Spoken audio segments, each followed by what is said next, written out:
So I've started the recording. Hare Krishna, dear devotees. Today we are very fortunate. We have Her Grace Amrita Madhavi Mataji from India, and Mataji is going to enlighten us from Srimad Bhagvatam, Canto 7, Chapter 13, verse number 14 onwards. Hare Krishna Mataji, you may take over the call when you are ready. Hare Krishna. Yes, before we start, let's pray. Uh,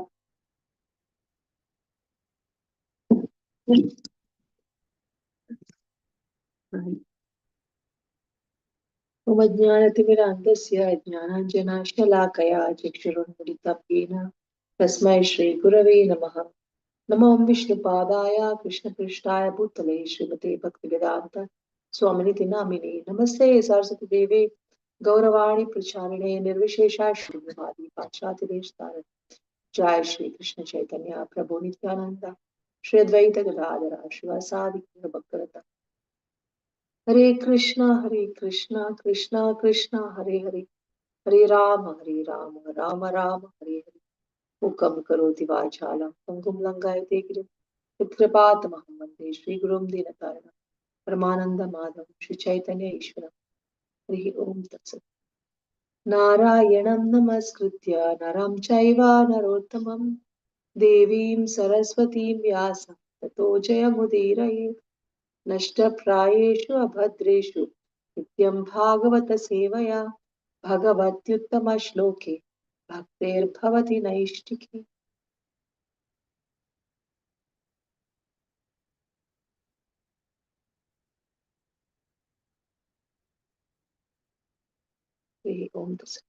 Yes, my dear friends, we'll start Srimad Bhagavatam, Canto 7, Chapter 13, text number 14 onwards now.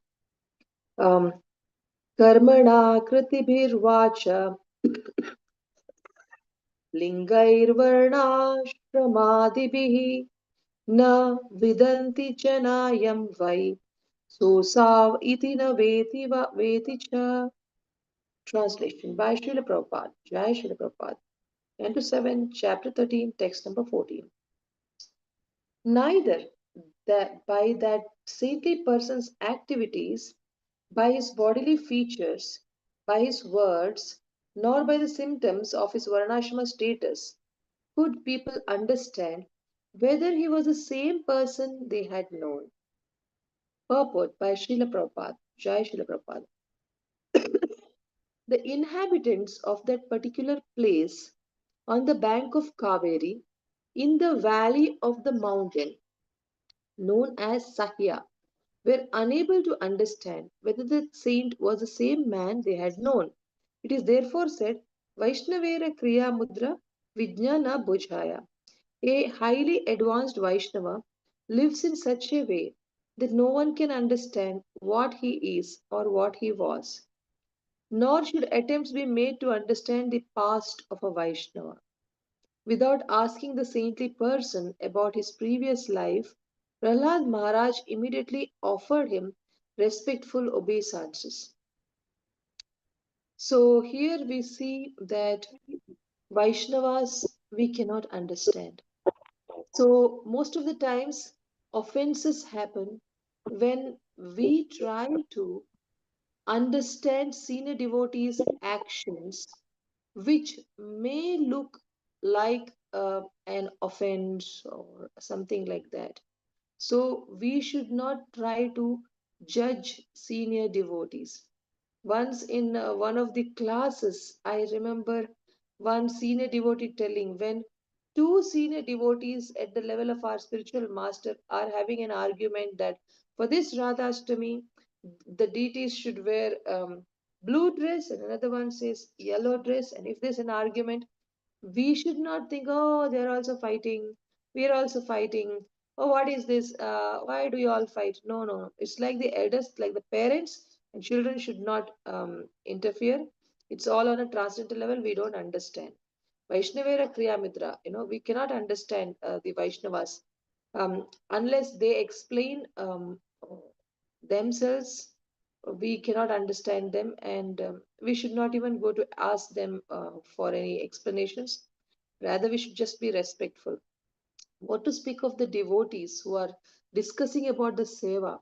Even mixed devotees like Indra or Daksha, when they commit offenses, we are taught in our Bhakti course by His Grace Gaurang Darshan Prabhu that when the leaders, when the top leaders commit mistakes, mistake is a mistake. We have to understand, and we should not repeat the mistake, saying leaders are doing so we can do. No, but we should not criticize them or we should not find fault with them, then that will be an aparadh because they are doing much greater activities than us. Indra is a great leader, Daksha was a great leader.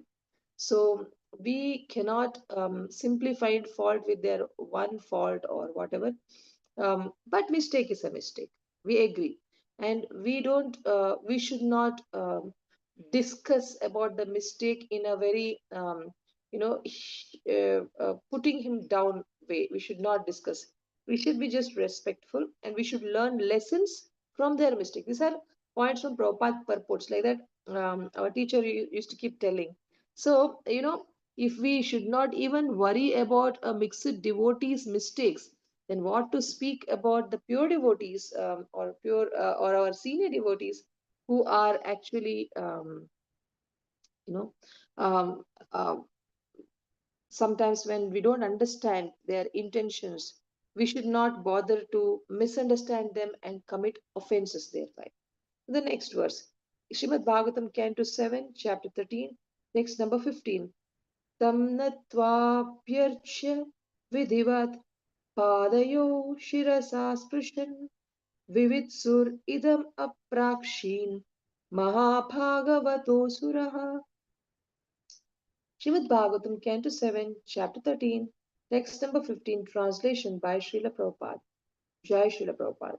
The advanced devotee Prahlad Maharaj duly worshipped and offered obeisances to the saintly person who had adopted a python's means of livelihood. After thus worshipping the saintly person and touching his own head to the saintly person's lotus feet, Prahlad Maharaj, in order to understand him, inquired very submissively as follows.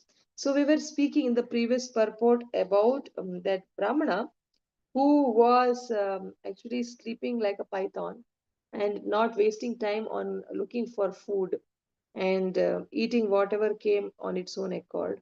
So Prahlad Maharaj does not go to judge him by his looks, um, but he simply paid obeisances, and then he tries to ask some question in a submissive way. And what did he ask? Srimad Bhagavatam, Canto 7, Chapter 13. There was no purport for the previous verse. So, Srimad Bhagavatam, Chapter 13, text number 16 and 17. Bibharshikayam pivanam shod sodyamo bhagavan yatha vittam chaivodyamavatam bhogo vittavatam iha भोगीनां खलु देहोऽयं पीवा भवति नान्यथा. Srimad Bhagavatam, Canto 7, Chapter 13, text number 16 and 17, translation by Srila Prabhupada. Jai Srila Prabhupada. Seeing the saintly person to be quite fat, Prahlad Maharaj said, "My dear sir, you undergo no endeavor to earn your livelihood, but you have a stout body, exactly like that of a materialistic enjoyer. I know that if one is very rich and has nothing to do, he becomes extremely fat by eating and sleeping and performing no work." Purport by Srila Prabhupada. Jai Srila Prabhupada. Srila Bhaktivedanta Saraswati Thakura did not like his disciples to become very fat in the course of time. He would become very anxious upon seeing his fat disciples becoming bhogis or enjoyers of the senses. This attitude is herewith confirmed by Prahlad Maharaj, who was surprised to see a saintly person adopting Ajagara Vritti and becoming very fat. In his middle world, also, we generally see that when a man who is poor and skinny gradually endeavors to earn money through business or some other means, and then he gets the money. He enjoys the senses to his satisfaction. By enjoying the senses, one becomes fat. Therefore, in spiritual advancement, becoming fat is not at all satisfactory. So, now this one is a bit tricky verse in the sense, um, what to say. Yes, our nectar of instruction says that devotees should eat only prasad. Tongue control has to be there. Devotees should eat only prasad and nothing else. And in the purport, we hear that even devotees should not eat prasad more than required. It should not be very luxurious. It should be simple. Prasad has to be simple, and it should be eaten just for our hunger, not for taste, overeating, etc. Because overeating, atyahara, prayasascha, prajalpo, nemagraha, jalasangascha, laulyamcha, sadbir bhakti vinashyati. So, atyahara, overeating, over endeavoring, all these things that are done overly, atyahara, prajalpa, prayasa, talking things that are not necessary, talking other things, that's like over talking. um, so all these things, we should actually not do. We have to use our senses, our time, energy, everything in Krishna's service. What happens when we eat overly is we become sleepy. And in the daytime, by sleeping, we put on weight. And actually, I was as thin as my daughter. And I was 35 years old or something, I was a school teacher also. And I was feeling very much disturbed by small, small things in my life. And I would bake, I learned to bake cakes and ice creams. And I started making, and none of the family members would love sweets, like my husband does not love sweets. My daughter also not so much fond of sweets. So I make and I eat. I, of course, offer to Krishna. And I eat. And in 3 months, I put on 10 kg weight. And after that, I never reduced because I never reduced on eating, and so it's so much about me, I feel. So, yes, now at 50, now I'm trying my best to not eat after 6 p.m. if possible. Sometimes I eat, rarely I eat, but I try to not eat. Even if I eat stomach full for lunch, then I try to not eat at night. And uh, so what happens is, so I'm trying. So I maintained weight.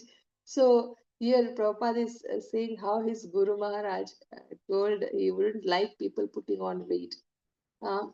Means we have to be very active. Our weight should not make us not do seva. Our weight should not make us become more lazy. Um, uh, so, um, so that's what I was telling yesterday, that I want to reduce my all the household activities and save the time for sadhana. And I also had plans to save little time for walking. Cut down on eating and do walking, brisk walk, so that if we reduce weight, then we can be more active and more quicker in service of Guru and Krishna. That way I can save time if I can reduce. So like that, at least if we are thinking on that direction, that's at least okay. But if we're not bothered, we eat nicely, we sleep, we are putting on weight. What I can do, I'm putting on weight. That actually is not correct. So if we are having that weight, we should also try, because in spiritual advancement, becoming fat is not at all satisfactory, Prabhupada writes. So yes, and then Canto 7, chapter 13, text number 18. न ते शयानस्य निरुद्यमस्य ब्रह्मन्नुहार्तो यत एव भोगा अभोगिनोऽयं तव विप्रदेह पीवायतस्तद्वदनः क्षमं चेत्. So, Srimad Bhagavatam, Canto 7, Chapter 13, text number 18, translation by Srila Prabhupada. Jai Srila Prabhupada. O Brahmana, fully in knowledge of transcendence, you have nothing to do, and therefore you are lying down. It is also understood that you have no money for sense enjoyment. How then has your body become so fat? Under the circumstances, if you do not consider my question impudent, kindly explain how this has happened. So, purport by Srila Prabhupada. Jai Srila Prabhupada. Generally, those engaged in spiritual advancement take food only once, either in the afternoon or in the evening. If one takes food only once, naturally it does not become fat. The learned sage, however, was quite fat, and therefore Prahlad Maharaj was very much surprised. Because of being experienced in self realization, a transcendentalist certainly becomes bright faced, and one who is advanced in self realization must be considered to possess the body of a Brahmana. Because the bright faced saintly person was lying down and not working and yet was quite fat, Prahlad Maharaj was puzzled and wanted to question him about this. So you see, as I told you that I've cut down one time eating out of out of three times, I ate two times. Prabhupada is saying that taking one time is best. So he says generally those engaged in spiritual advancement take food only once. So of course he is not talking about our ISKCON devotees. In all ISKCON centers, they serve food twice in the morning around 9:30 a.m. They serve lunch prasadam, early lunch, and around 3:34 like that, or 5 in some places, 5:30. Before sunset, they serve early dinner. That is enough. Early in the morning, they eat once, they run out for go for book distribution, and then they are very hungry. They come back, and then evening eat once. It's all right. That was perfectly correct. But here now, it is about those yogis who eat only once. Those kind of sadhakas.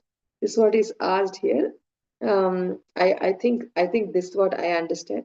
Mm, so Prabhupada is explaining that uh, how, if people are really bothered about spiritual life, spiritual advancement, generally they eat once. And if you seem to be a spiritually advanced soul, and your face is also bright, but you look fat and you're lying down, you seem to be self-realized.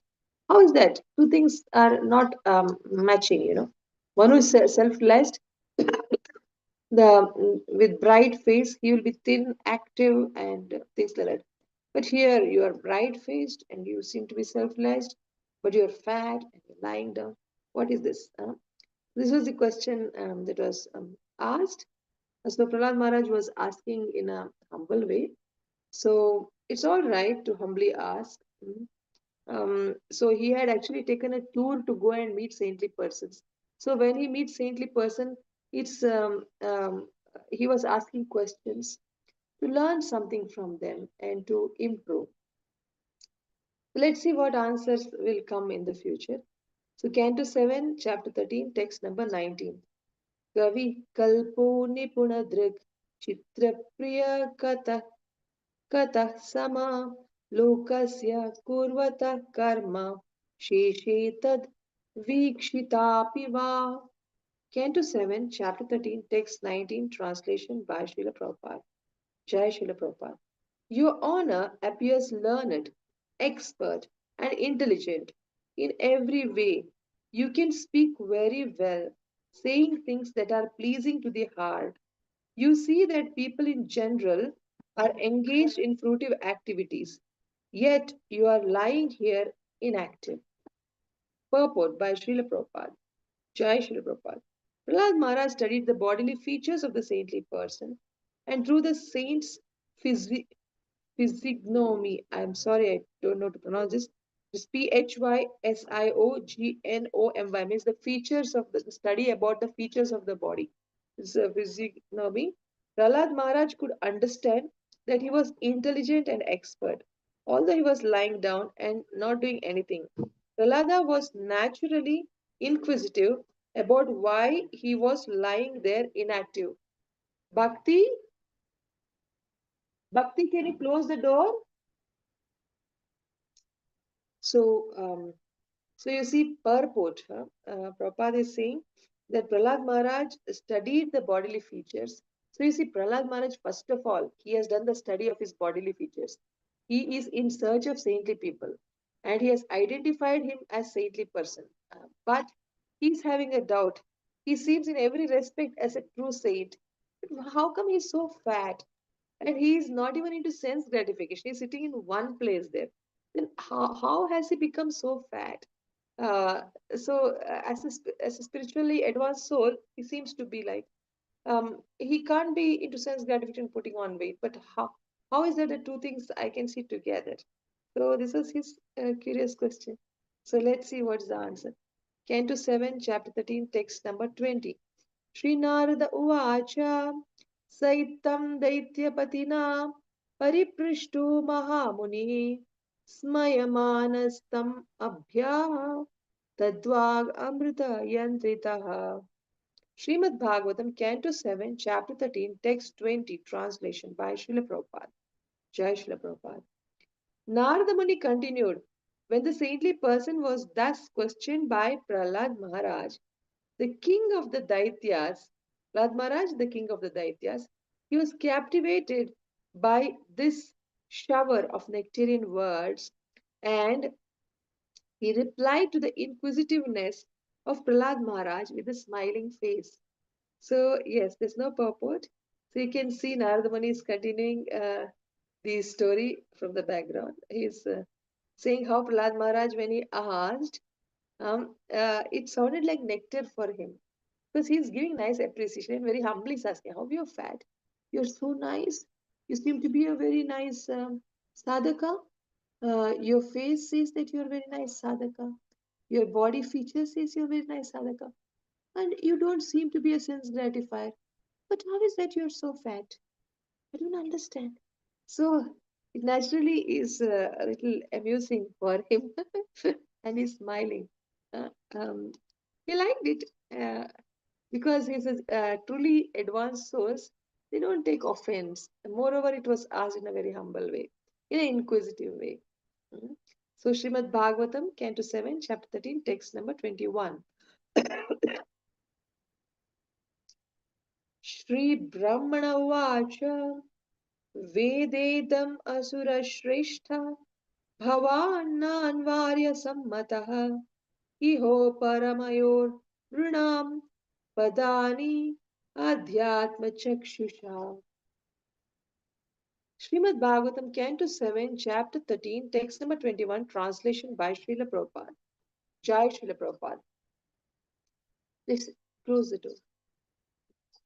The saintly Brahmana said, O best of the Asuras, Prahlad Maharaj, who was recognized by advanced and civilized men, you are aware of the different stages of life because of your inherent transcendental eyes, with which you can see a man's character and thus know clearly the results of acceptance and rejection of things as they are. Purport by Srila Prabhupada. Jai Srila Prabhupada. A pure devotee like Prahlad Maharaj can understand the minds of others because of his pure vision in devotional service. A devotee like Prahlad Maharaj can study another man's character without difficulty. So, this Brahmana, the saintly Brahmana, is very sweetly saying that, oh Prahlad Maharaj, what can be hidden from you? You know everything, like that he's saying. So, so Prabhupada is saying that pure devotees can know the heart of others. How? Because they have a pure vision by doing devotional service. How? I am told, you must also have heard many times from the devotees that if you simply chant Hare Krishna mantra very nicely, inoffensively, daily, attentively, then a day will soon come when Krishna will feel obliged to reveal himself in the holy names. Then there are chances that we also get to know what was our seva, what is the mood in which we have to be doing seva. So, that is if we can see, if we get to know who we are, if we can see who Krishna is while chanting the holy names, if we can see Krishna face to face, what to speak of seeing the heart of anybody in front of us. It's very easy to know another person if you know that you can know. This we understand by common sense. So Prabhupada is saying that pure devotees like Prahlad Maharaj, because of their pure vision in devotional service, they can understand the minds of others. That's what Brahmana is saying, that you know the minds of our others. You know me, you know my character. Then what does he say then? Srimad Bhagavatam, Canto 7, Chapter 13, Text 22. यस्य नारायणो देवो भगवान् हृद्गतः सदा भक्त्या केवलया ज्ञानं धुनोति धुन्वान्तम् अर्कवत्. Srimad Bhagavatam, Canto 7, Chapter 13, Text number 22, translation by Srila Prabhupada. Jai Srila Prabhupada. Narayana, the Supreme Personality of Godhead, who is full of all opulences, is predominant within the core of your heart because of your being a pure devotee. He always drives away all the darkness of ignorance as the sun drives away the darkness of universe. Purport by Srila Prabhupada. Jai Srila Prabhupada. The words Bhaktya Kevalaya indicate that simply by executing devotional service, one can become full of all knowledge. Krishna is the master of all knowledge. Aishwaryasya samagrasya viryasya yashasa shriya means the Lord is situated in everyone's heart. Ishvara sarvabhutanam deshe arjuna tishtati. And when the Lord is pleased with the devotee, the Lord instructs him.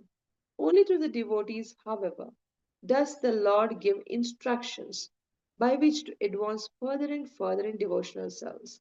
To others, the non devotees, the Lord gives instructions according to the manner of their surrender. The pure devotee is described by the words Bhaktya Kevalaya. Srila Vishnu Chakravarti Thakura explains that Bhaktya Kevalaya means Jnana Karmadi Amishraya, means unmixed with fruitive activities or speculative knowledge. Simply surrendering at the lotus feet is the cause of all a devotee's enlightenment and awareness. Just a minute.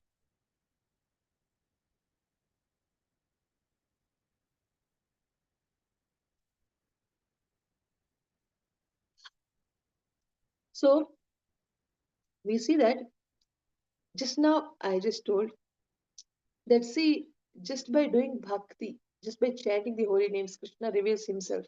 So also doing any devotional service in full absorption. Prabhupada writes here, Bhaktya Kevala. But what kind of devotion says Bhaktya Kevalaya means that bhakti is not mixed with karma or jnana. Shuddha bhakti. When you do Shuddha bhakti, Prabhupada says that simply by executing devotional service, that Shuddha bhakti, one can become full of all knowledge. See, one can become full of, one can have all the knowledge. All the knowledge means what? Means one is that we understand Krishna because Lord is situated in everyone's heart. So when Lord is pleased with the devotee, he instructs him. And Lord, however, only to the devotees, however, does the Lord give instructions by which to advance further and further in devotional service. See, this is Dadami Buddhi Yogam Tam Yenamam Upayantite. Krishna, if this devotee is very sincere, then Krishna gives them the knowledge so that the devotee can come closer and closer to Krishna. Not just that, he also actually gives such devotees some understanding about the what's going in the heart of the other person. So you can see so many Maharajas when you ask questions, then they answer as if they've understood the heart of the person and to his level they reply. Someone who asks basic question, they answer in a very basic level. Someone who asks similar question in a being an advanced devotee, they get a better answer of better depth, like that. Why? Because they understand the heart of the person without even knowing the person, just by first meeting also, by hearing their question, by seeing them. Somehow, devotees have that special ability, says Prabhupada here. Only to the devotees, however, does the Lord give instructions by which to advance further and further in devotional service. To other, the non-devotees, Lord gives instruction according to the manner of their surrender. See, the pure devotee is described by the words Bhaktya Kevalaya. Means again, it's pure devotion. Simply surrendering at the lotus feet is the cause of all a devotee's enlightenment and awareness. You see, awareness, enlightenment about Krishna and understanding about the other devotees around them. Everything is possible for devotees who are practicing pure devotional service. So then, Srimad Bhagavatam, Canto 7, Chapter 13, text number 23. तथापि ब्रूमहे प्रश्नांस्तव राजन् यथा श्रुतं सम्भाषणीयो हि भवान् आत्मना शुद्धिम् इच्छता. So Srimad Bhagavatam, Canto 7, Chapter 13, text number 23, translation by Srila Prabhupada. Jai Srila Prabhupada. My dear King, although you know everything, you have posed some questions which I shall try to answer according to what I have learnt by hearing from authorities. I cannot remain silent in this regard, for a personality like you is just fit to be spoken to by one who desires self purification. So, purport by Srila Prabhupada. Jai Srila Prabhupada. Saintly person doesn't wish to speak to anyone and everyone, and he is therefore grave and silent. Generally, a common man does not need to be advised. Unless one is prepared to take instructions, it is said that a saintly person should not address him, although sometimes, because of great kindness, a saintly person speaks to ordinary men. As for Prahlad Maharaj, however, since he was not a common ordinary man, whatever questions he posed would have to be answered, even by a great and exalted personality. Therefore, the saintly Brahmana did not remain silent, but began to answer. These answers, however, were not concocted by him. This is indicated by the words yathashrutam, meaning as I have heard from authorities. In the parampara system, when the questions are bona fide, the answers are bona fide. No one should attempt to create or manufacture answers. One must refer to the Shastras and give answers according to Vedic understanding. The words Yathashrutam refer to Vedic knowledge. The Vedas are known as Shruti because this knowledge is received from authorities. The statements of the Vedas are known as Shruti Pramana. One should quote evidence from the Shruti, the Vedas, or Vedic literature, and then one's statements will be correct. Otherwise, one's words will proceed from mental concoction. So, here we are seeing that the reason for that Brahmana to speak was he was a saintly Brahmana. He would not have wasted his time talking to anyone about anything. They speak only to the souls who who are also very good sadhaks or someone who is more better, more superior, like pure devotees, like Prahlad Maharaj. Now, here with Prahlad Maharaj, he says he's speaking for his purification. He knows that Prahlad Maharaj knows my heart. Still, he's asking a question. So, when a saintly person has come, it's a golden opportunity for this Brahmana to take his association. This is how he sees it. And so he says, I will use this opportunity to answer you for my own purification. So, and he does not speak. Prabhupada says the point to be noted is he does not speak from his own speculation or mental concoction because he's very clearly saying that I am speaking based on what I have heard. Heard means what? Yata Shrutam. Shrutam means Prabhupada is saying the word, it's coming from the word Shruti. Actually, Vedas are known as Shruti because this knowledge is received from authorities. The statements of the Vedas are known as Shruti Pramana. So one should quote evidence from Shruti. This is also told in Bhagavad Gita, chapter 17, verse number 15, which talks about Vak Tapas, the austerity of speech, how it should be. It should be based on regular reading of the scriptures. What was that shloka? It says that Anudvegakaram Vakyam Satyam Priyahitam Jayat स्वाध्यायाभ्यसनं चैव वाङ्मयं तप उच्यते. Swadhyabhyasa, the swadhyaya abhyasa, This one, we need to do daily studies of scriptures, and based on that, we should speak. Any speech is meaningless if anything is not tallying with the knowledge we get from scriptures. Whatever we speak, it should not contradict the scriptures. It should always be in line with the scriptures, for which we have to read daily and live the instructions of the Shastras, and then speak the same instructions which we have learned from the Shastras. That is like bona fide. That is how that becomes Shruti Pramana. That's what Prabhupada is saying. So if somebody speaks based on the Shastras, then that statement is considered as correct. See, now even if I had to explain this, I had to give you the proof from Bhagavad Gita to give this explanation. So, like this, if we can keep giving proofs based on the verses which we have learned from here and there, then that becomes um, uh, valid. Otherwise, if we don't quote from the Shastras and if we speak something which does not match with the content of the Vedas, then it is called mental concoction, and that is a waste of time. We should avoid such talks. And so, great saintly persons like this Brahmana would not talk such things, nor would he talk to someone who talks such mental concocted statements. But it was Prahlad Maharaj, he was a pure devotee, just like Prahlad Maharaj could see through this Brahmana as a saintly person. This Brahmana could see through Prahlad Maharaj as a pure devotee, and he said, talking to you is going to be my purification. So let me talk. So this is how it was. And then I think now we can stop here, or okay, one more we can do one more verse. Srimad Bhagavatam, Canto 7, Chapter 13, text number 24. तृष्णया भववाहिन्य योग्यैकामैर् अपूर्यया कर्माणि कार्यमाणोऽहं नानायोनिषु योजितः. Srimad Bhagavatam, Canto 7, Chapter 13, text number 24, translation by Srila Prabhupada. Jai Srila Prabhupada.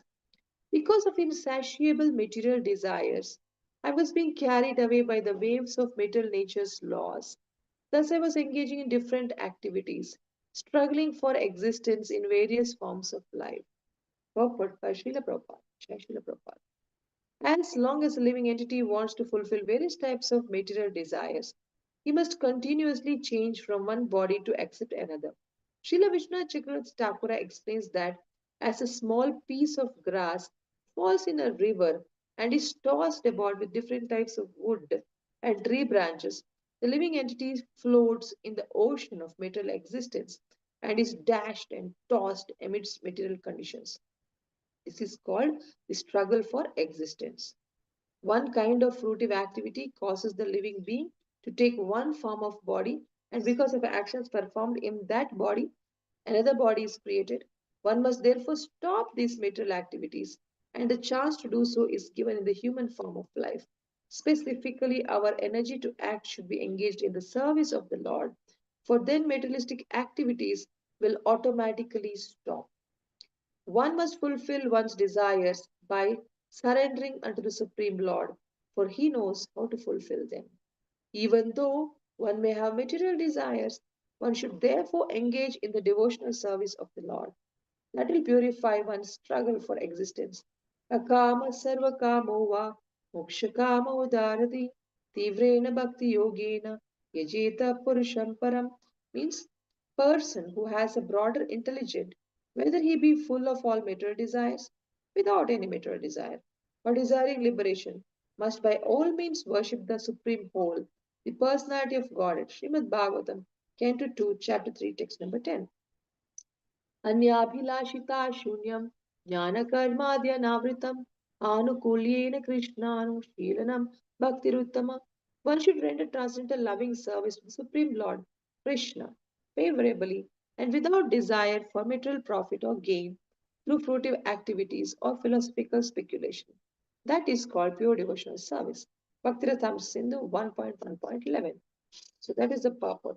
So here we can see how Brahmana has started to speak his story. How he was an ordinary sense gratifier, changing body after body. Why do we change body? Because we have our senses. We want to gratify our senses.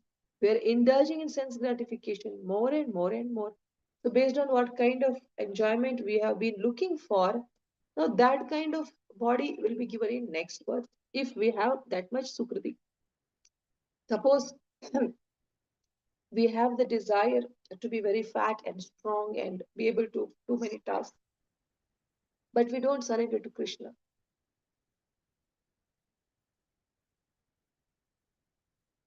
We're not devotees and we don't even know about that.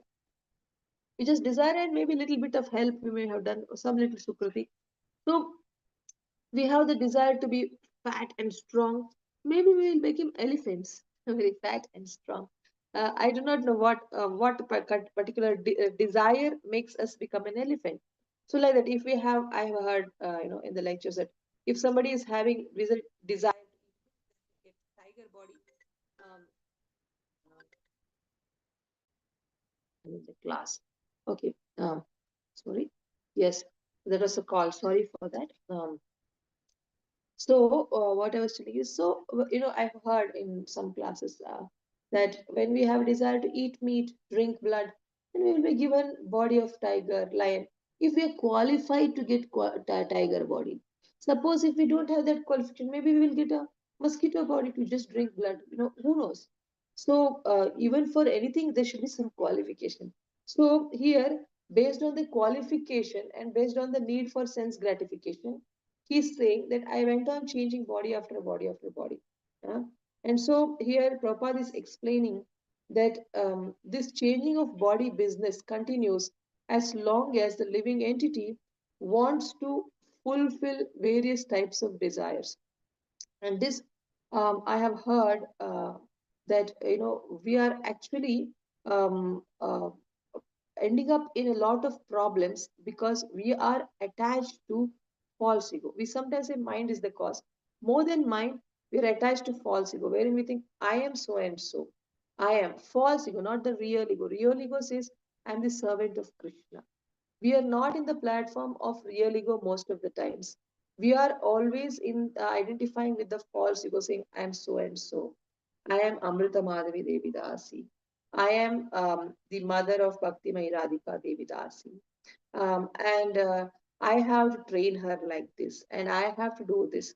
No, I am Amrita Madhavi Devi Dasi means I am the servant of my spiritual master. So my spiritual master expects that I do my service nicely, and I learn Bhagavatam and I share Bhagavatam. This was what my Guru Maharaj expects. So that way I can see and guide Bhakti Mai Radhika Devidas, knowing that she is my daughter, so she becomes my prime duty to help and guide.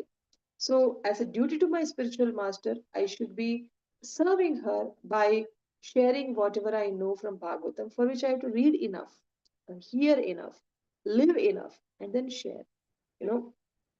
So now this is the right way of life. But when we don't do that, then when we live for our fulfilling of our pleasures, running after our own sense gratification, then it's told that like we become like a small grass piece in the waves of the river that will keep uh, dashing here and there, like that different bodies. We keep getting this side, that's that body, this body. So so one must propose, one must therefore stop these material activities, and that's why the human body is given to stop these metal activities. See, my dear friends, this metal body we got after so many lifetimes. Now we have got it, we have to use it. If we don't use it now, we have lost it.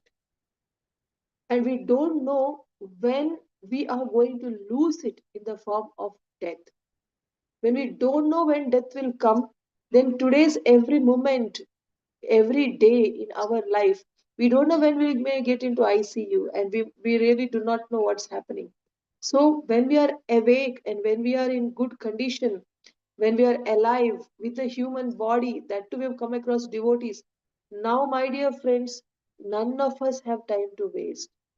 We don't have time to waste. We have to be focused on our goal and of serving our spiritual master by following his instructions and by chanting as nicely as possible. Let's try our best and let's do it like Prabhupada says, Anya Abhilashtrinu, without any other desire. It should be just done to please our spiritual master. Our every single minute, every single day, of good health should be used in Guru's service just for the pleasure of our spiritual master, in order to please Krishna without expecting anything in return. So this way, if we do, then it becomes easy for Krishna to take a note of us. Then Prabhupada has already promised that if you just stick to the ISKCON tree, even you may be a raw mango, simply sticking means simply following four regulative principle and chanting 16 rounds, following to Ekadashi is enough. Just do it daily, chanting 16 rounds and four regulative principles and Ekadashi twice a month. Just follow it. This way, just go on till your death without fail. You will go back to Godhead. Simply sticking to the tree of ISKCON, we go back to Godhead. So, what to do if we have desires? But it's told that we should not run after material desires, but we have human body, it's special, and we should live to please Krishna. But what to do if we have desires? For that, Prabhupada is saying, Akama sarva kamova moksha kama udaradi tivrena bhakti yogena yajeta purusham param. So whether you have a desire or whether you don't have a desire or whether you're full of desires or whether you have a desire to get liberation, doesn't matter. For any desire, just go to Krishna. If at all you have a desire, go to Krishna and tell Krishna, what can I do? I have a desire. When will I come to that stage of akama, wherein I have no desire for my sense gratification, but only desire to please your senses? When will I have that desire? Please help me. But right now I have this desire also. Please fulfill my desire. You can say like that. And Krishna will fulfill it in such a way that next time we will never keep that desire. Mm. I had one young friend, and I told her, I was asking her age. She told that time, I think 28 or 29. I said, oh, we were on a yatra, sitting next to her. Oh, then you should look for marriage. Are you looking for marriage? No, Mataji. Why? Um, because I am thinking I should not marry. Huh? Why? I asked. Don't know, Mataji. Then she told her story. Then I said, Are, no, no, no. You marry. Doesn't matter. You marry. Then she said, okay. Then she really struggled, to get tried so much. And one boy got fixed. And then his parents said, for some reason, this doesn't work out. And the marriage didn't happen. She was heartbroken. Again, I met her at that time. She said, this what happened. I'm so sad. But good. You try to marry now. No problem. That boy left. Now, what can be done? Now, you try. So then she put in devotee match. And then she got a boy, actually a nice boy, a nice brahmachari he was, and he was looking for a marriage. A simple girl, this girl was very simple. She married. And after that, now, when I met her after 2, 3 years, she's saying, when I asked, are you trying for a child? So she said, no, Mataji. I said, why? she said, she said, Mataji, I did a blunder by asking Krishna to get me married. I was thinking maybe I don't have to marry, but I was forcing Krishna that now get me a boy, I will marry, get me a boy, I'll marry. But first 2 years was such a difficult thing for me to adjust with this brahmachari candidate. But then with the help of Devaki Mataji, I learned how to live with him. And she told, don't worry, every marriage will have first 3, 4 years is difficult. So gradually you learn to get adjusted to one another. So see, when I forced Krishna gave me someone, but I felt, did I really want a marriage like that? So now for child I will not ask. I told my husband is not so serious of having a child. So if Krishna wants, let him give. If Krishna does not, let him not give. See, this is the understanding. Now see, when we ask Krishna for something and when we get it, Krishna gives it in such a way that we feel either fully satisfied that we will not ask for more, or we are fully frustrated, we feel, no, I should not have asked only. And our desire also goes. Just a minute. So that's why, if at all we have any desire, better go to Krishna. He will solve it in a way that the desire will finish for us. Then at least, and we should ask Krishna, please bring me to the point of having only one desire of making you happy, making my spiritual master happy, making the devotees happy by serving them without expecting anything for myself. All I want is to please my Guru and Krishna and Vaishnavas. That's all. If we can keep asking for this desire, and if we can get it, it's such a blessing. It's a life of independence. That is real independence. As long as we are wanting this or that, it's a little bondage. But when we say, Krishna, I accept your plan. Now I want to live to please you. And that's the most beautiful stage. That is the most happy stage. That is living a liberated life as we are alive in material body amidst material relatives. So and that is the most you know wonderful stage, because we keep getting closer and closer to our spiritual master and to Krishna, because our only goal will be how I can please my spiritual master. We will not have any other goal other than that. And our only goal is how I can please Krishna. And there's no other goal other than that. The more this desire, it may be there in all of us in a small portion, but it goes on intensifying with the years due to our devotional service.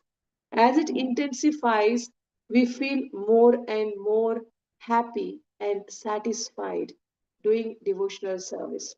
So, my dear friends, let us use our human body very, very carefully without losing time. Let us live to please our spiritual master, and let us pray to come to that stage wherein we use every single moment in service of Krishna and we don't lose time. So, with that, we end the session today so that we can speak little question answers for next 20 minutes, and then I will do my last 5 rounds of japa is pending today. I had to do a little counseling for someone, spend some time, and I had to take some counseling about how to counsel. So uh, I took a class of 3 hours and gave a class of 45 minutes. So my 5 rounds are pending. So I can answer your questions or I can hear your comments. So thank you very much, my dear friends. Hare Krishna.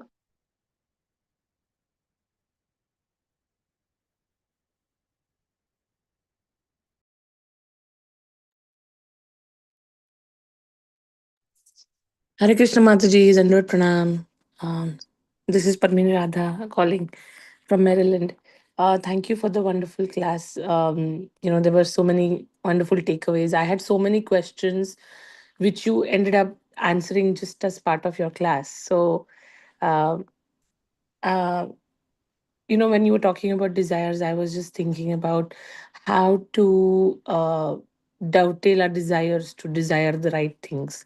And I think you did answer that. But if I would like to hear something else, if you have something else to share, Mataji, just how to pick on the right desires, because it's so easy to desire the wrong things, right? Because uh, though we are protected and with devotee association, we do have a life outside being a devotee too. I mean, I know I'm trying to develop that consciousness where I see everything spiritual, because that's what a lot of my senior god brothers and god sisters have also told me, that there's nothing spiritual or material. You, even when you go to work, you should see it as service to Krishna. But it's hard to I think it's a daily practice. So my question stems from the fact that we associate with so many people, especially non-devotees also, in our 24 hours. So sometimes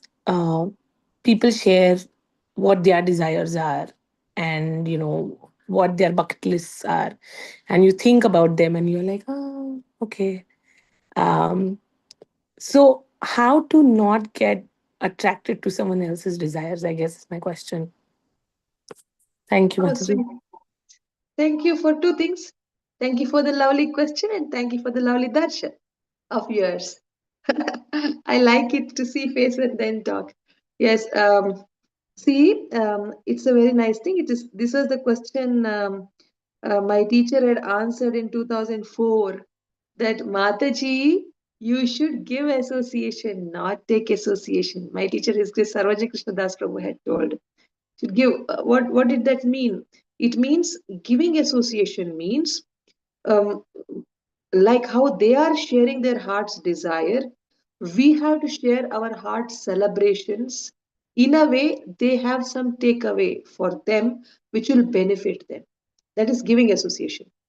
Taking association means we are seeing how in their life they're going partying, oh my god, and then they're going there, and then they're going to have this fun time, that fun time, hearing from their eyes. We are going to their their life and somewhat enjoying it and feeling, am I missing out on something? This is taking their association. We may not even feel we are missing out, but we may enjoy a little, and then eventually somewhere not that desire, but somewhere little closer to our devotional life, some other desire may crop up. So how to pick out the right desire? That is the question, isn't it? Yes. So Yes, Mataji. um, for this, if you take more of saintly souls association in the form of hearing more, you are now taking now, say in 24 hours, you may be hearing, sleeping says 7 hours, and in the remaining hours, you may be, maybe 50% you may be hearing saintly people. Maybe out of 50%, maybe 10% you may be hearing from the materialist, but 10% only is entering your head, and saintly people's dosage is not entering as much as theirs is entering. Means, what you should do is increase the saintly doses more. Maybe you should hear Prabhupada lectures more, and maybe you should get addicted to Prabhupada lectures, and maybe you should sometimes come to Mayapur Dham and participate in morning Mangalarti 4:30 a.m. and then attend the morning lecture, like that. When you do all those things, it's a different atmosphere in the heart, and and develop that higher taste. When you develop that higher taste, these things look small and they don't look any more attractive. Now, because you are so far away from our Mayapur Dham, and maybe you are hearing of saintly souls, nectarian classes on Krishna Katha is not having that much dose, that it will nullify these people's talks.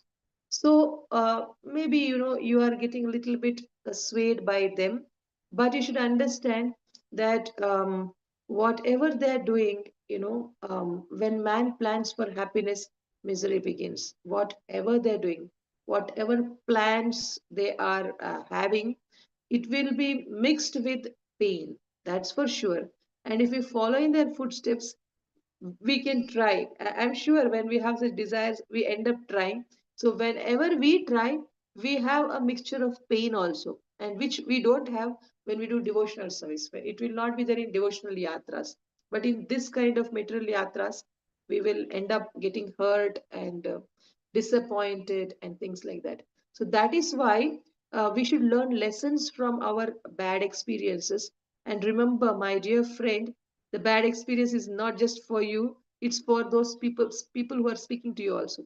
They have in fact worst of the experiences, but they share only the nice ones. I remember someone saying that we see,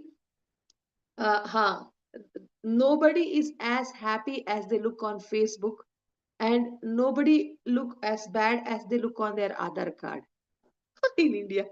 You know, you know, so, so we have to understand that, we have to understand that simple fact that they all pose like happy, but who's actually happy among you and them? It's you. Compared to them, it's you. Because to the extent that you are attracted to devotional service, you are happy. And I see so much of happy charm on your face, to be very honest. And this definitely is not there in any of those material friends whom you're talking about. Definitely is not there. It is there in your face, it's there in devotee faces.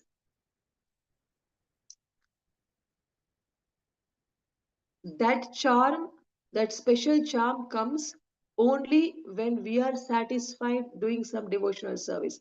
There is some devotional service that gives us so much satisfaction. That satisfaction, today's, tomorrow's, mornings, afternoons, evenings, we have so much of satisfaction in our life, all building up, building up, building up. That changes the lines on the face also, you know.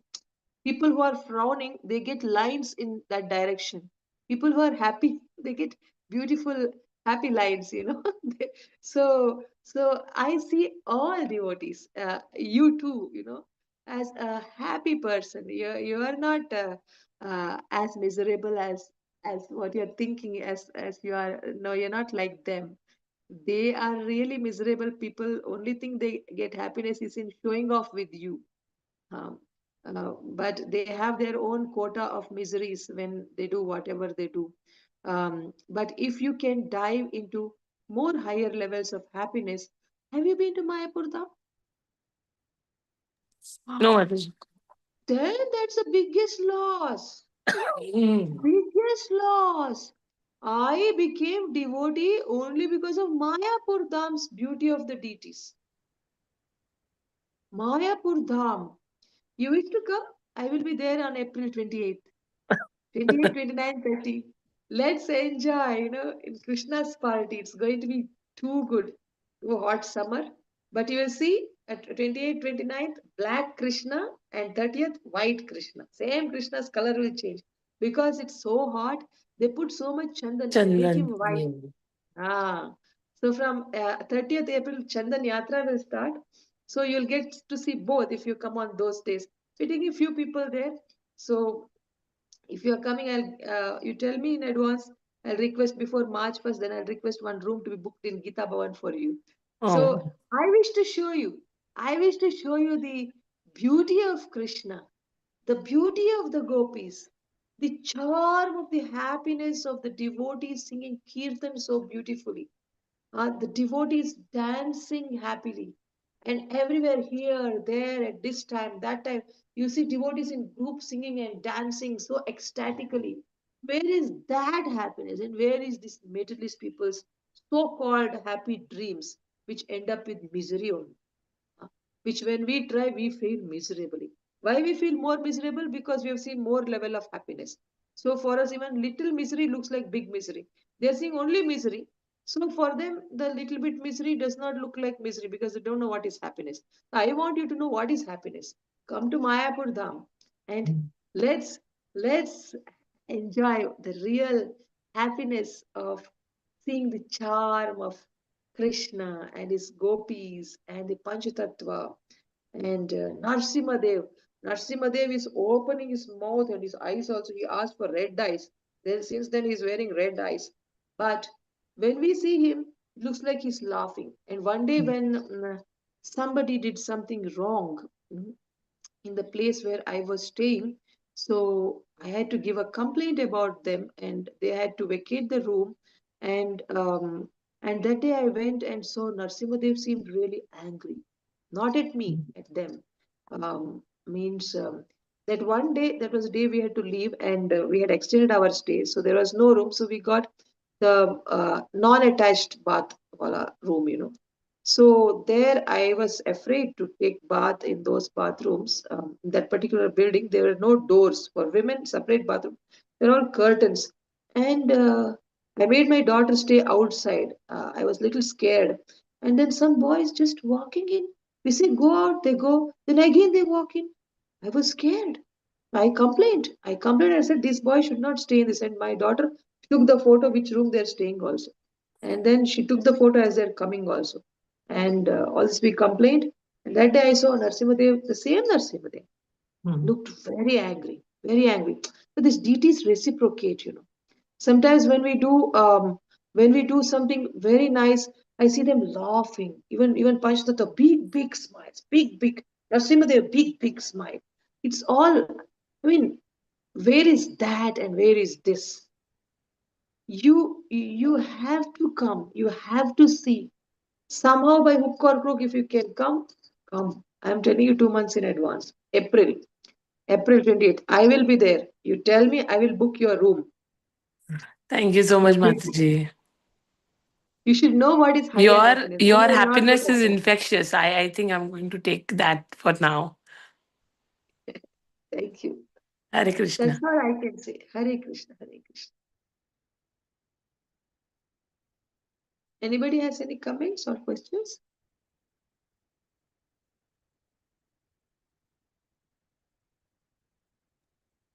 Hare Krishna Mataji, Dhanavad Pranam. Thank you so much for this such a wonderful and nectarine class and the answer you gave right now to Padmini Radha Mataji.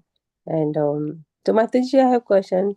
He was explaining in our class that uh, you, if we do four regulative principle, 16 round chanting and do Ekadashi, we are going to back to Godhead. So now Kumbh Mela is there, and so many celebrities and so many devotees are going there, but some like us we cannot go there, right?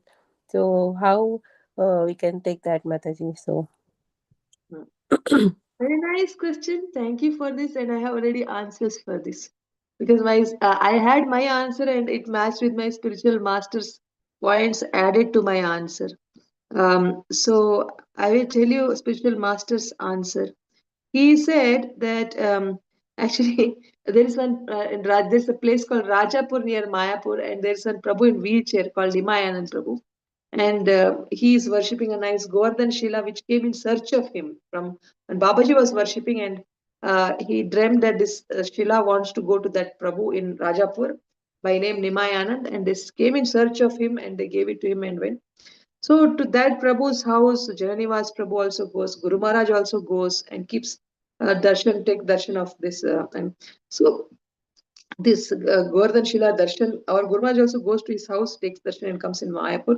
So he told that he was telling that Bhakti Bhagavat Maharaj has gone to Prayagraj for doing book distribution there.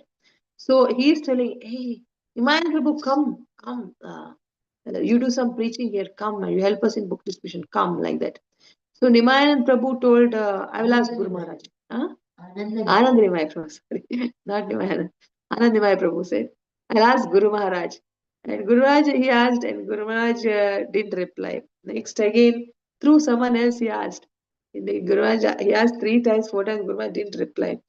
Then finally, as Guru Maharaj, you didn't reply. I want to know. Only if you say yes, then I will go. Otherwise, I'll not. Yeah. I think you didn't hear. Physically, he went and asked Guru Maharaj. I think you didn't hear. So I'm asking you. Then he said, Guru Maharaj said, I have heard. What he said, you can tell. Huh? He said what? See, exactly, Bhakti will repeat. Yes. He said, I have heard. Do you have a leg? Can you walk? Then you should not. Are injured. Yeah, because he's in the wheelchair. So he said, are you able to walk? He said, no, Guru Maharaj. Then how can you go to Prayag? For you, Prayag and Kumbh Mela is in Rajapur Dham. Rajapur is your Kumbh Mela. Rajapur Dham is your Prayagraj. Rajapur Jagannath deities are your lords, and you have to do seva to them. Your Kumbh Mela, Prayagraj, everything for you is in Rajapur Dham. You have to live here, do seva here, preach here, and die here only. Yes, perfect. Thank you, Bhakti. Yes. So she and I we were hearing. I'm not good at repeating those exact lines. She has got good memory, very good memory. So yes, he said like that and said since then I am getting lot of water from Prayagraj, and I am not only taking bath in that, I am giving to others also. Sitting here, I am distributing Prayagraj water. So you come home, I will give you all also. He said like that. So we went to his home, but we forgot to take that water. But 2 people gave water to our house also. So that was one thing. And another thing is this was through him I heard that answer. But another thing I directly heard from Guru Maharaj. We went to Lotus Building and top where our Guru Maharaj gives class. And Guru Maharaj told that all those who are here, you don't have to worry about Prayag. He said, you all can give us money to distribute books in Prayagraj.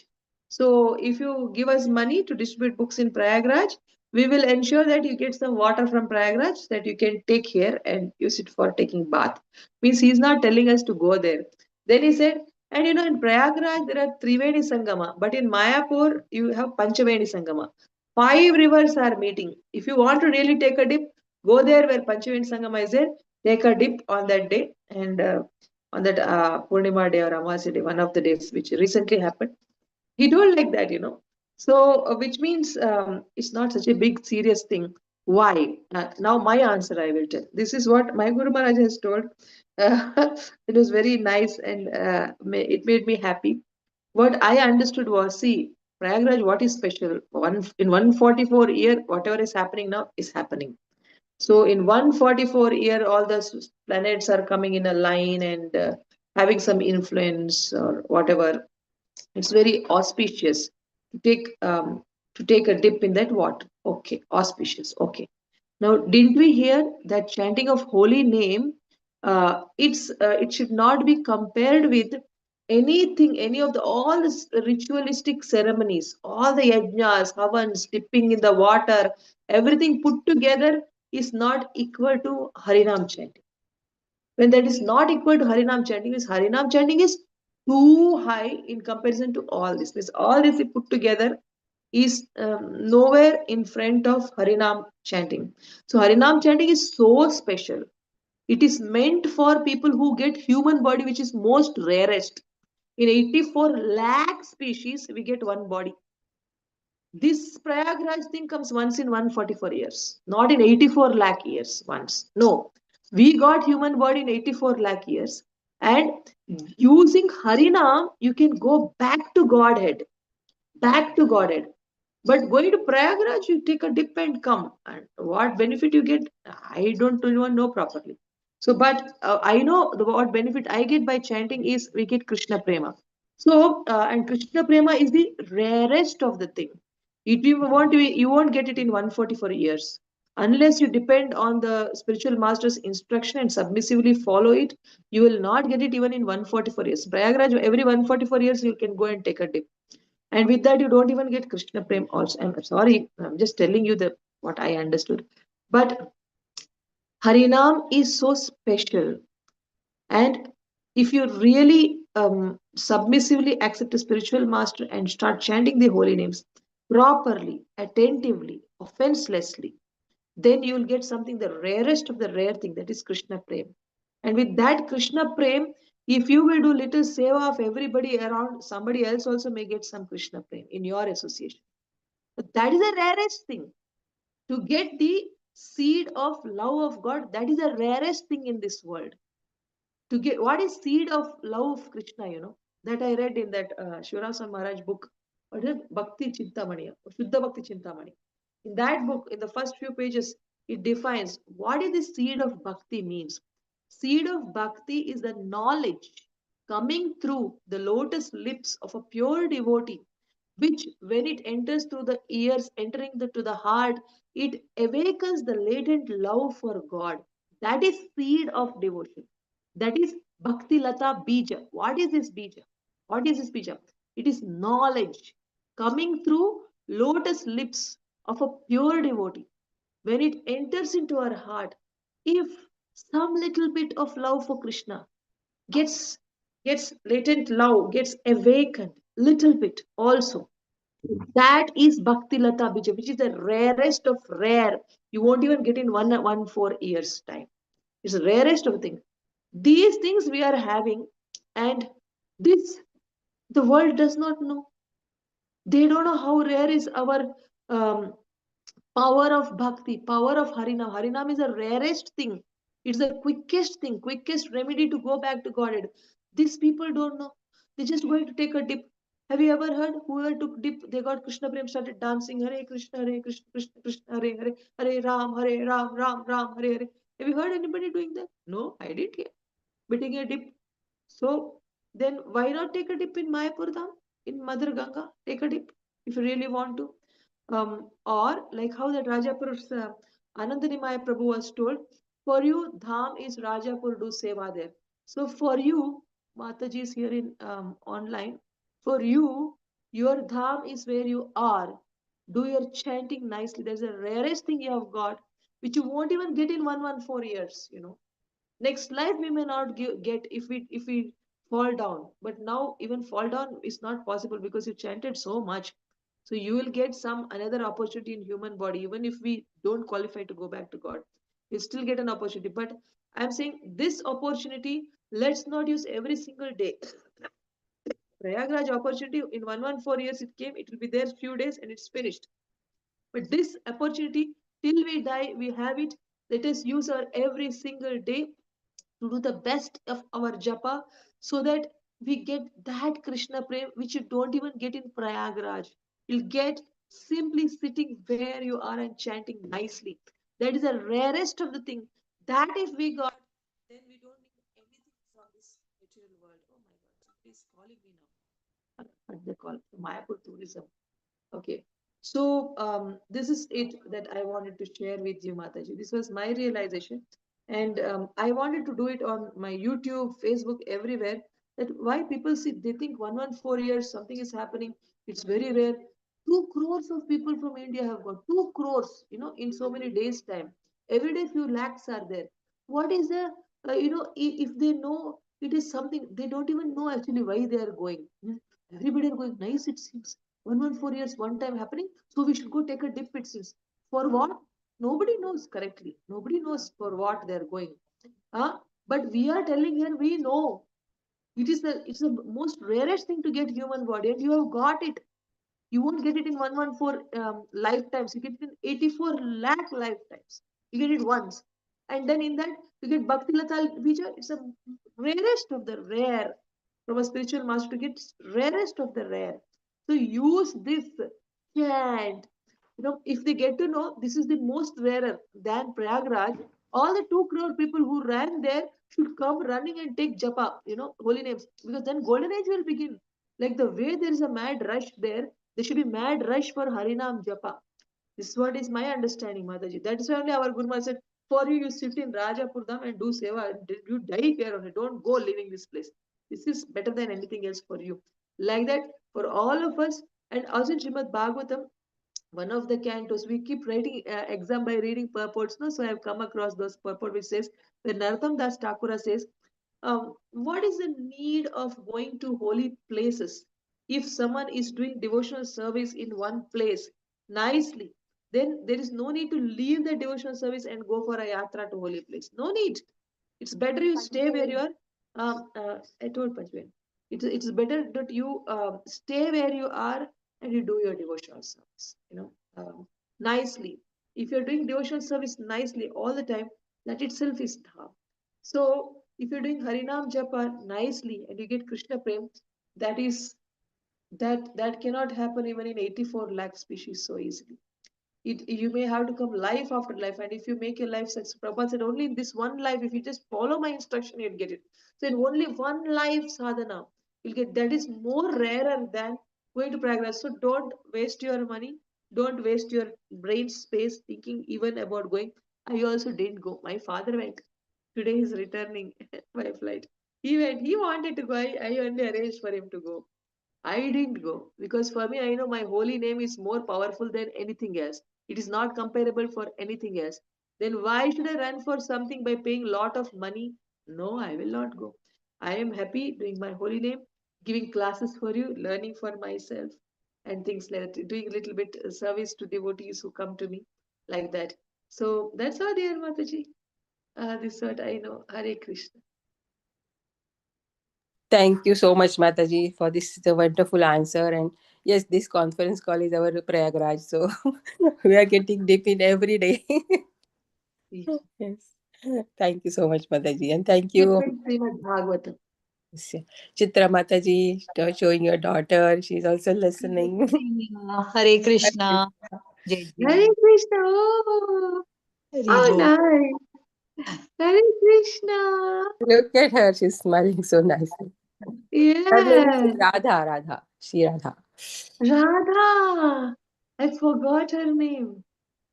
And Bhakti came to peep. Wonderful class, Mataji. Very inspiring. Very. Oh, Hare Krishna. Hare Krishna. Very cute. Radharani. Yeah. Ah. Yes. Thank you, Bhakti Ah. Mataji, also for giving such a nice Thank answer you, by Mataji. Maharaj. Hare Krishna. Thank you, Mataji. Nice. Dandavat pranam to you. Dandavat pranam. Thank Nice. you for this session and for giving an opportunity to my mother to Oh, share no. what she learned here. Hare No. Krishna. We are so blessed to have your mother on our call. Hare Krishna. 2 days, so it I'm was sorry, Srila yesterday Prabhupada. and today. So, Yes. yes. Anybody has any question or comment?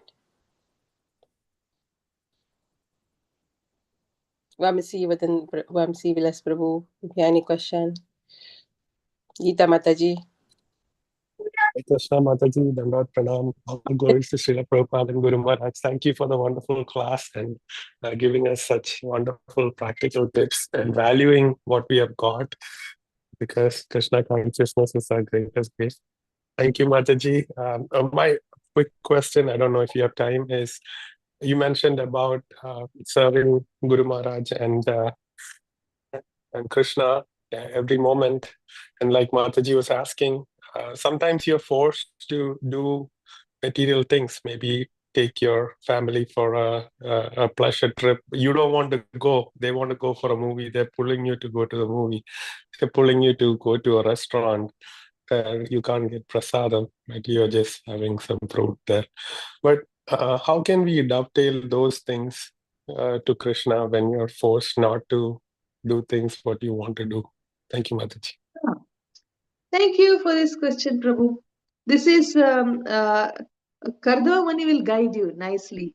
Kardava Muni did not want to do anything other than devotional service, but he wanted to marry also. After marriage, he wanted to do devotional service, like you. But one day he told his wife, I'll give you Krishna prayer. Come. She said, no, I don't want that. I wanted to have children. So then Kardama says, okay, then take a dip.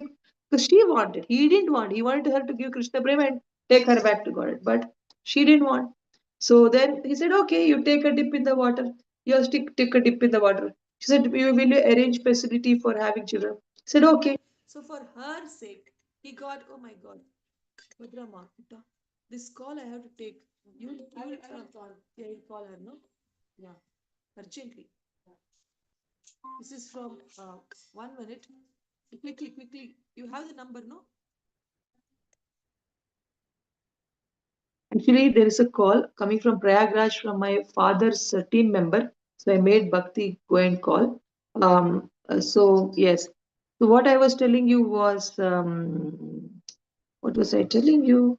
What was the question? The question was, how to dovetail? Yes. So the answer is how Kardava Muni dovetailed. He just thought, okay, this is the duty. There are two ways of doing the duty. One way is like how I told, taking association. We are taking them for a cinema, we are enjoying more than them. We are taking them for a restaurant, we are enjoying more than them. We are also eating, which is not prasad. Yeah? But another way is Prabhupada also watched cinema of Charlie Chaplin in the flight, and his disciple was surprised. And he said, Prabhupada, I'm reading Bhagvatam. You have the number? Oh my God. Okay, 1 minute. Prabhu, this is, take a photo of this number. You're telling the number 966 3684 684 930. 930. This call. Yes. Sorry, I had to give her the number. So what I was telling you was, there are two ways of doing the seva. One way is when you take them to material mall and other places, we indulge in that and we try to take our old vasanas will get activated, and we also try to enjoy more than them. Then that is a little difficult, for our sadhana. It may not be so ideal. But another way is, if we are really so attached to devotional service and if we don't want to do all those things but we are doing it for their sake, then we just go as a giving company in our heart, fully like, Krishna, I'm doing it for your sake. It's pure devotional service because I'm just doing it to keep things favorable so that I can do devotional service to you nicely. So my intention is just to get a favorable setup in the family's eyes for me so that they don't interrupt me in my sadhana. So for that sake, I'm going. I used to go with my husband to the restaurants and I would sit, he would eat, and I would simply sit and see my phone. I would not eat, I would not even drink water there. I would just sit and see the phone reply to someone or something like that. And he would eat, and then I would walk with him. It would be very tiring walking from one place to another and things like that. So, okay, so then I have to end the call now. Thank you so much. So don't worry. Hare Krishna.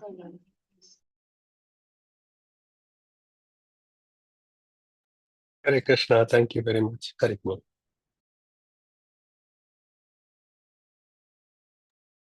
Hare Krishna. Thank you so much, Madhavi, for the nectarine answer. So let's pay obeisance to all the Vaishnavas. Vancha kalpatarvyasya kripa sindhu evacha patitanam pavanebhyo Vaishnavyo namo namaha. अनंत कोटि वैष्णव की जय। नमाचार्य श्री हरिदास ठाकुर की जय। ग्रंथराज श्रीमद् भागवतम की जय। श्रील प्रभुपाद की जय। हर grace अमृत माधवी माता जी की जय। Thank you so much. Hare Krishna. Hare Krishna. Hare Krishna. Hare Hare Krishna. Hari Bol. Hari Bol. Oh my God. Thank you, Mataji. Hare Krishna. Hare Krishna.